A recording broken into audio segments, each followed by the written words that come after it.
Radio Sucesos 101.7 FM presenta su noticiero Sucesos con Milton Pérez y Verónica Larrea. Un periodismo libre para una democracia plena. Los hechos y las opiniones de los sucesos que marcan nuestro tiempo.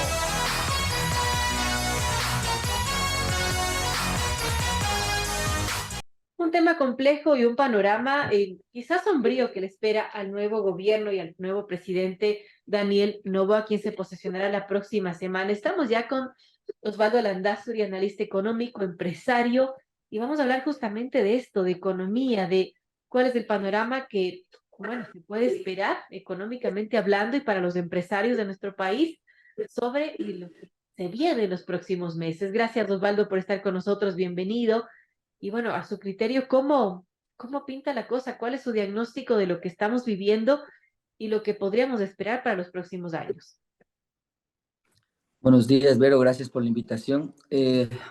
A ver, yo creo que hay que entender algunas cosas primero antes de entregar cifras y sacar algunas conclusiones.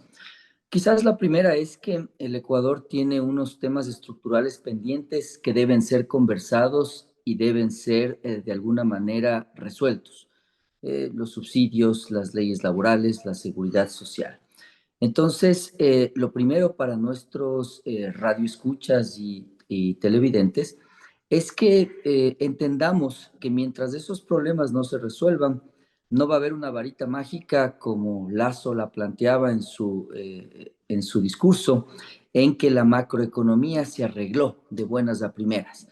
Y claro, lo que teníamos era un precio del petróleo elevado y los impuestos de emergencia que había establecido Lenín Moreno durante la pandemia o después al salir de la pandemia o saliendo, y eso le ayudó en su operación fiscal.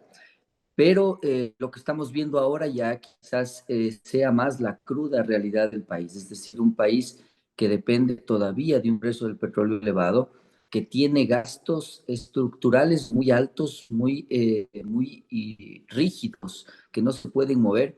Y entonces, claro, lo que tenemos ahora es además un gobierno que bueno que ya se va porque realmente está metido en una realidad paralela, es decir, usted tiene un ministro de Finanzas que todavía sostiene que el déficit va a estar en 2.800 y algo más millones, cuando se ve claramente que usted va a superar los 5.000 millones. En esa línea, entonces, ahora sí, Noboa, pues el error gravísimo que él comete es ir a Estados Unidos y decirle o me da un crédito puente al FMI o caigo en default.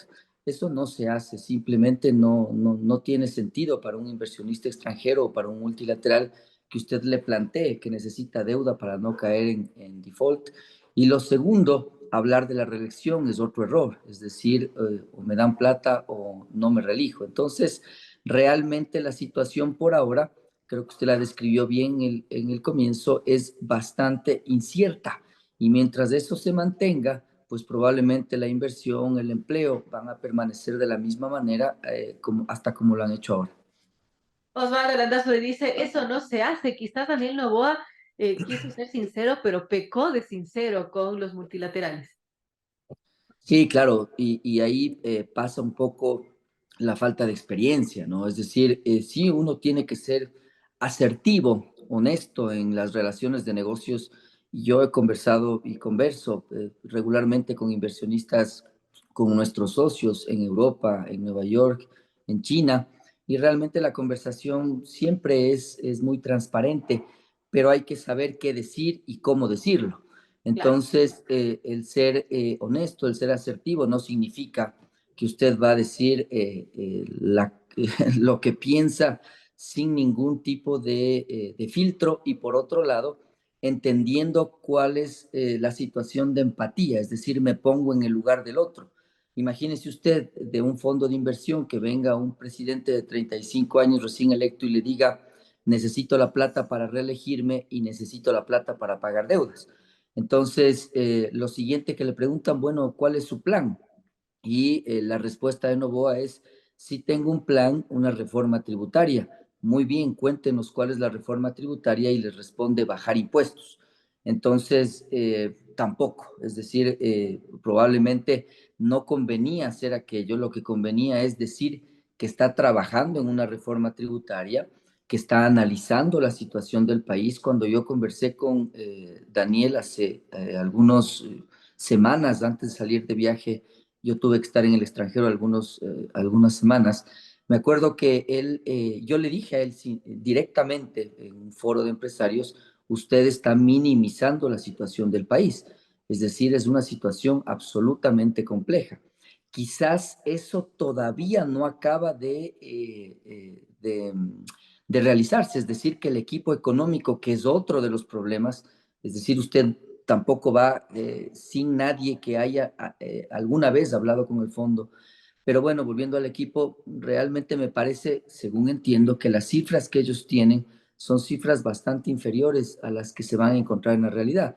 Entonces, todo eso se conjuga, Vero, en una situación que por ahora el mercado no la sabe digerir, es decir, no sabe por dónde va a ir Novoa, no sabe si su reforma tributaria, yo me imagino que será un paquete de subidas y bajadas, y ahí se pondrá a prueba esta alianza parlamentaria que ha logrado, Ujú. pero a la larga estamos todavía llenos de incertidumbre.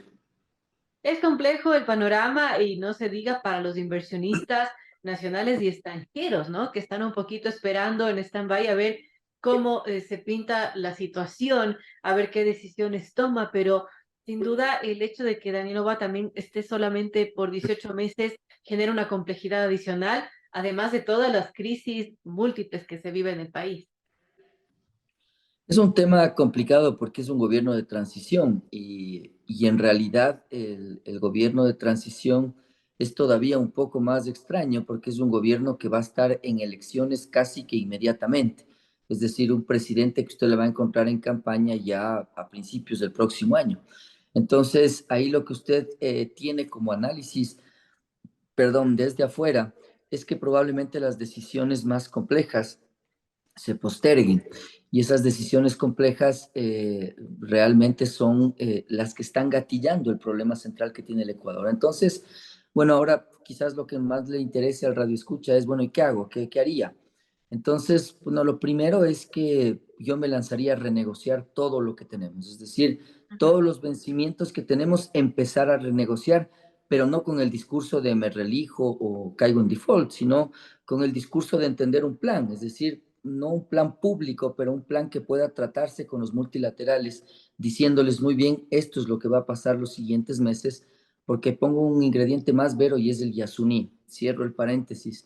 Lo segundo que haría yo es entender cómo dinamizo de alguna manera el empleo, ya sea vía decretos ejecutivos, porque no pienso que la Asamblea, que también va a estar en elección, va a estar muy abierta a recibir reformas estructurales respecto a los temas laborales. De todas maneras, algo hay cómo hacer. Es decir, hay cómo trabajar en el empleo joven, Daniel Noboa lo ha dicho, hay cómo trabajar en el empleo de las mujeres que realmente están sufriendo mucho la situación actual del país. Y lo tercero es la seguridad. Ahí creo yo que sí puede encontrar aliados extranjeros. ¿Por qué? Porque realmente se vuelve un flujo de negocio. Es decir, yo me sentaría con Estados Unidos y le diría, tú estás recibiendo tanta droga, si es que inviertes tanto, pues significa entonces que vas a dejar de recibir tanta droga y tantos dólares van a quedarse en tu país. Eso es lo que yo haría en los como tres primeros temas urgentes. Bien, importante este análisis que estamos escuchando junto a Osvaldo Landazo, y analista económico empresario, sobre lo que nos espera el panorama político y también económico del nuevo gobierno. Ahora, lo que si bien es cierto es que esta situación que se viene el próximo año, la baja de ingresos para el fisco, lo que significa la llegada del fenómeno del niño, lo que significa también que se paró o se va a parar el Yasuní TT, algunos temas que le complican adicional a la situación ya complicada que afronta el Ecuador. Sí, y hay que recordar que, bueno, en campaña, en el debate, que, insisto, no lo vi directamente, pero sí lo pude ver resumido desde el extranjero, entiendo que Daniel también se había manifestado a favor de dejar el Yasuní en el bajo tierra. Entonces, eso le pone un compromiso más, es decir, ahí a la larga lo que va a pasar es que usted va a tener una presión adicional tanto en el flujo de caja como en la imagen que está dando al extranjero, porque usted sale a prevender petróleo, ya Lazo lo trató de hacer en estos días y no lo pudo lograr, es decir, ya vemos que la preventa petrolera no salió bien, trataron de vender 1.200 millones de dólares más o menos petróleo hasta marzo, si no me equivoco, y el mercado creo que reacciona tal como lo habíamos previsto muchos, es decir, usted ya no tiene mucha liquidez a nivel internacional, están mucho más restringidas las fuentes de financiamiento y las tasas están elevadas. Claro. Bajo esa línea, pues el inversionista lo que le dice es, prefiero esperar, te voy pagando y eso entiendo que a eso han llegado, te voy a ir pagando mientras me vas entregando el petróleo.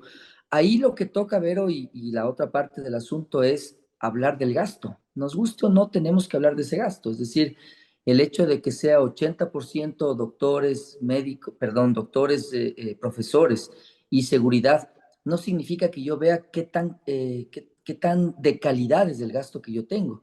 En esa línea yo he propuesto dos cosas. La primera, intervenir las empresas públicas, es decir, hacer auditorías tal y como lo pidió el Fondo Monetario. Yo antes de eso había solicitado que se intervengan algunas de ellas, porque usted tiene mafias enquistadas de años, es decir, son décadas. Asoman presidentes del siglo pasado todavía con familiares relacionados en la venta de medicinas. Tampoco tiene sentido subir impuestos para seguir manteniendo eso. Entonces, indudablemente Daniel debe trabajar en la eficiencia. Yo le pregunté a él la eficiencia del Estado y no me respondió tan directamente, me habló de KPIs, que son los indicadores de gestión, pero habrá que ver cómo su equipo joven aborda este tema, es decir, deberían entender cómo se está gastando la plata. Por ejemplo, en un hospital yo haría un piloto y le entregaría la administración, no la propiedad, cuidado se vaya a confundir, la administración a una entidad privada para ver qué sale, para que al menos nos digan, miren, están muchas secretarias, demasiados choferes, pocos doctores, hay que cambiar esto, las medicinas están así, los equipos están de esta manera, y de esa manera usted tiene que tener alguna idea de cómo está gastando la plata. De lo contrario, nadie se mete porque las mafias enquistadas se acomodan al nuevo mandatario. Entonces, hay que estar muy atentos como país que esto no vuelva a suceder. Entonces, ahí tiene usted un poco de ideas respecto a cómo trabajar en el gasto y cómo trabajar en los ingresos, dejando de pagar cierta parte de la deuda, me refiero yo renegociándola. Eso es lo que yo creo que podría lograr que Daniel pase el año siguiente y pueda tomar decisiones un poco más complejas. Bien, gracias por este análisis de Osvaldo Landazuri, analista económico empresario. Y sí, Daniel Noboa, el nuevo presidente, tendrá que tomar algunas decisiones importantes y, bueno, ojalá nos vaya bien a todos con ello. Gracias, Osvaldo, por estar con nosotros. Gracias, Vero. Siempre es un gusto. Buenos días.